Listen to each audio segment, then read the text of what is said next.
Subscribe कीजिए सेविसर academy को और प्रेस कीजिए bell icon for more updates. दोस्तों, सबसे पहले मैं कुछ कहना चाहता हूँ और कहना यही चाहता हूँ दोस्तों कि अब मैं जितने भी आपने देखा है कई मेरे वीडियो जिसमें टारगेट प्राइस है, नेक्स्ट टारगेट प्राइस और सब target price has been achieved, ये सब चीज़ें हैं दोस्तों। इस दौरान मैं इस पर्टिकुलर एरिया को एक नया रिजोल्यूशन पास किया हूँ और रिजोल्यूशन ये है दोस्तों कि जितने भी निफ्टी और सेंसेक्स की कंपनी को मैं टारगेट देता रहा हूँ या दिया हूँ वो लगभग 90% मेरे सारे अचीव ही हुए हैं।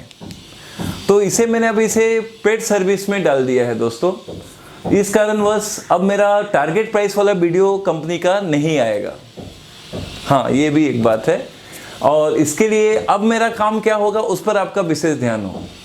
अब मैं सिर्फ केवल कंपनी के एनालिसिस पे लॉन्ग टर्म के नज़रिए से जो कंपनियां अच्छी है उसके लिए उस पॉइंट पर मैं वीडियो बनाऊंगा बाकायदा एनालिसिस करके। जो फंडामेंटल एनालिसिस के बेस पे कंपनी अच्छी होगी वही मैं आपको रिकमेंड भी करूंगा जो आपके लिए पूर्ण रूप से फ़ायदेमंद हो लॉन्ग टर्म वाइज भी। तो ज़्यादातर मेरा वीडियो उस तरह का होगा या जो नए नए IPO आ रहे हैं उस पर मेरा कॉन्सेंट्रेशन और एनालिसिस होगा। तो उससे रिलेटेड भी आपको वीडियो आएंगे ज़्यादातर। जैसे कोई नया IPO आ रहा है नेक्स्ट वीक में, आने वाले महीने में, जो भी रहेगा नज़दीक के समय में, तो उस हिसाब से मेरे उससे रिलेटेड एनालिसिस आपको मिलता रहेगा। तो वीडियो रेगुलर बनेंगे दोस्तों, लेकिन विषय अलग हो रहा है, टॉपिक अलग हो रहे हैं, पॉइंट अलग हो जाएंगे, बस और कुछ नहीं।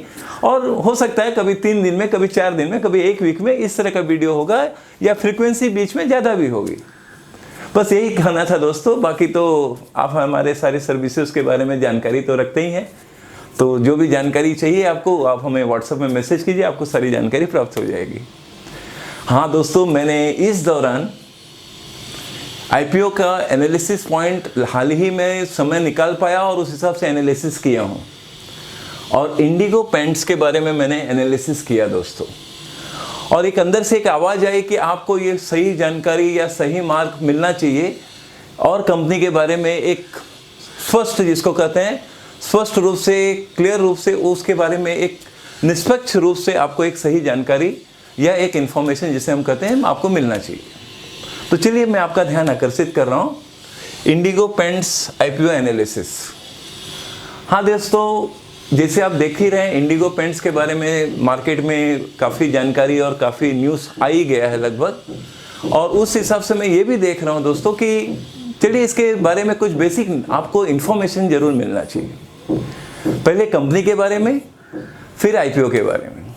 हाँ दोस्तों, इंडिगो पेंट्स का इस्टेब्लिशमेंट हुआ था 2000 में, सन 2000।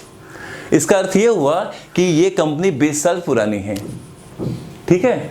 अच्छा, अब कंपनी का सबसे बड़ा जो कंपनी ने अपने कार्य को एक उपलब्धि रूप दिया पिछले 3-4 साल में ज़्यादातर हुआ है। 2017 से कंपनी ने काफ़ी अपने को प्रगतिशील रूप बनाने का पूरा प्रयास किया है और ब्रांड बिल्डिंग में इनका सबसे ज़्यादा खर्चा हुआ है दोस्तों। हाँ, ब्रांड बिल्डिंग के कार्यों में इनका सबसे अत्यधिक रूप में खर्चा हुआ है। मार्केटिंग फील्ड में इनका सबसे ज़्यादा इस कंपनी का खर्चा हुआ है। तो इस खर्चे में क्या हुआ कि कंपनी को बोरोइंग करना पड़ा, यानी उधार लेना पड़ा। तो इनके बोरोवर्स की संख्या भी है मार्केट में, तो IPO लाना अनिवार्य बन गया इनके लिए, दोनों चीज़ के लिए। एक तो इनका कैपिटल एक्सपेंडिचर जो है कंपनी को ब्रांड बिल्डिंग करना और आगे बढ़ाने के कार्यों में, तो इन्होंने क्या किया, मार्केटिंग, जैसे मैंने अभी कहा आपको, मार्केटिंग के लिए इन्होंने, इनका कार्य विषय कैपिटल एक्सपेंडिचर ज़्यादा हो रहा है और इनको करना भी है आगे। और जो बोरोवर से जिन्होंने इस कंपनी ने जो इनसे इनका उधार जिनका है, इनको वापस भी करना है, इनको रिपेमेंट ऑफ लोन भी देना है। तो इन्हीं बातों को ध्यान में रखते हुए और कॉर्पोरेट के जो रूल्स और रिक्वायरमेंट है उसको भी पूरा करना है। इन सभी उद्देश्य के साथ इन्होंने ये IPO लाया है। कंपनी के प्रोमोटर्स ने ये IPO लाने के पीछे बेसिक ऑब्जेक्टिव ये रहा है। पहला, कैपिटल एक्सपेंडिचर को पूर्ण रूप से देना और प्रगति रूप देना। दूसरा, जो बोरोवर्स हैं उन्हें रिपे करना, ये है। और जो इनका कॉर्पोरेट रिक्वायरमेंट्स जो हैं उसको पूरा करने के लिए इन्होंने IPO निकाला है। अब आपको जैसे जानकारी है ही है कि इनका आईपीओ आ रहा है 20 जनवरी के दिन, ओपनिंग होगा और क्लोजिंग है 22 जनवरी 2021। अब ये जितना ये कुल मिला के अगर देखा जाए तो 3 दिन हो जाते हैं, 20, 21, 22 ऐसा। अब पॉइंट ये है दोस्तों कि दोस्तों इसका जो प्राइस बैंड है वो 1480 से 1490 का है। नो डाउट इनका जो फेस वैल्यू इन्होंने रखा है 10 रुपया और मार्केट लॉट भी 10 का ही है। लेकिन वास्तव में देखिए दोस्तों, अब मैं थोड़ा वैल्यूएशन पे आ रहा हूँ। वास्तव में दोस्तों इनका पी रेशो 100 से भी ऊपर है। वैल्यूएशन और जो इनकी मांग है ज़्यादा कॉस्टली है दोस्तों। हाँ, कॉस्टली इन द सेंस कि बहुत महंगा है। कंपनी जिस रूप में पब्लिक से पैसा ले रहे हैं वो पूर्ण रूप से काफ़ी कॉस्टली लेवल पर है। तो एक तरह से जो इनका प्रीमियम है बहुत ही हाई है दोस्तों। और जब बहुत हाई प्रीमियम होता है तब समस्या ये होती है कि नो डाउट लिस्टिंग के दिन, और लिस्टिंग भी दोस्तों इनका हो रहा है 2 फरवरी 2021, और आपको जानकारी होगा कि 1 फरवरी 2021 के दिन बजट सेशन होगा। बजट यूनियन बजट का प्रेजेंटेशन है 1 फरवरी 2021 के दिन। तो इसका असर भी पड़ सकता है on the day of listing. पड़ सकता है दोस्तों, कह रहा हूं, पड़ेगा ये नहीं कह रहा हूं। तो ये पॉइंट भी ध्यान रहे। और कंपनी के जो अब देखिए दोस्तों कि पेंट्स की जितनी कंपनियां हैं उनका सारा कारोबार क्रूड ऑयल से है। अगर क्रूड ऑयल का प्राइस बढ़ जाता है और महंगा हो जाता है तो पेंट्स कंपनी में समस्या ये हो जाती है कि उनका कॉस्ट ऑफ प्रोडक्शन बढ़ जाता है, जिससे चीज़ उनके लिए महंगा हो जाता है। ऐसे महंगे रूप का जब विषय बनता है तो शेयर प्राइस पे उसका असर भी पड़ सकता है। और इनका मेन अभी इन्होंने कुछ स्टेट में, जैसे इन्होंने राजस्थान, केरला और तमिलनाडु, इन जगहों पे अपना कार्य विषय को एक प्रज्वलित रूप देने का प्रयास जारी है कंपनी का। कंपनी नो डाउट एक ग्रोथ ओरिएंटेशन के पॉइंट पर चल रहा है और प्रयत्नशील भी है। लेकिन हमें यह भी देखना चाहिए दोस्तों कि हम कोई उन्नति का कार्य किस रूप में कर रहे हैं। बोरोइंग करके कर रहे हैं तो वो उतना वजनदार रूप नहीं बनता। हाँ, लेकिन यह है कि बलबूते रूप से कार्य कर रहे हैं और आगे प्रगतिशील है तो अच्छी बात है। आईपीओ के सहयोग से कंपनी अपना प्रगति रूप दिखा सकता है, ये तो भविष्य काल की बात है। तो मेरा कहना यही है दोस्तों कि फाइनेंशियल टर्म में तो ग्रोथ दिख रहा है जो हिसाब से हम देख रहे हैं पिछले कुछ साल का, और बट जो प्राइस बैंड इन्होंने रखा है दोस्तों वो काफ़ी कॉस्टली है। मेरा यही कहना है। कुल मिला के मतलब कहते हैं ना कि तात्पर्य रूप या इसको निष्कर्ष रूप में हमें यही कहेंगे कि जो वैल्यूएशन है कंपनी ने जो प्राइस बैंड रखा है वो काफ़ी महंगा है। तो ये चीज़ अगर वो कम रखते या नीचे की तरफ होते तो बात अलग हो जाता, लेकिन अभी महंगा है।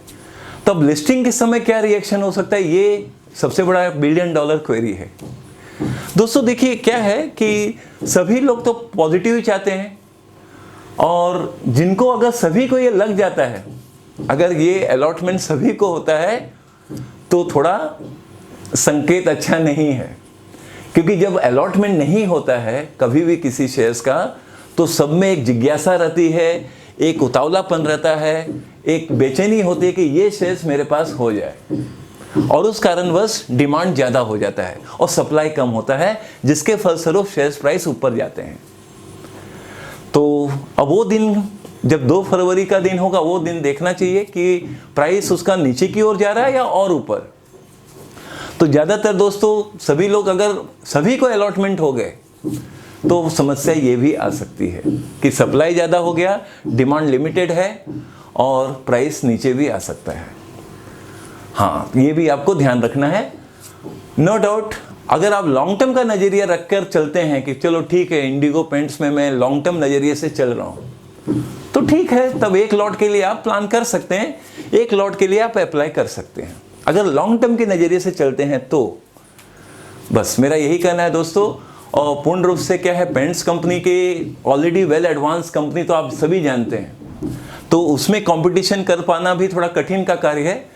नो डाउट इंडिगो पेंट्स उस कार्य को भली भांति प्रयत्नशील रूप में कर रहे हैं कि उस कंपटीशन को बीट करने का प्रयास जारी है।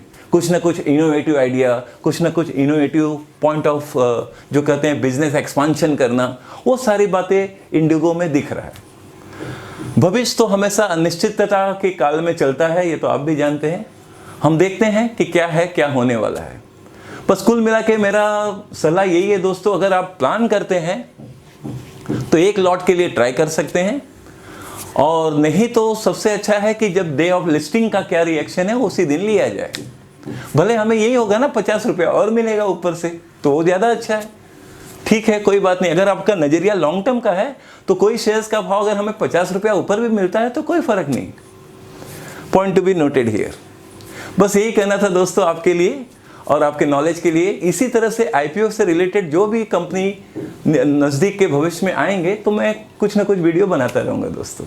और कंपनी एनालिसिस का कार्य तो सदैव ऑन रहेगा दोस्तों। आप सदैव हैं, हम हैं, आप हैं। चलिए फिर मिलते हैं।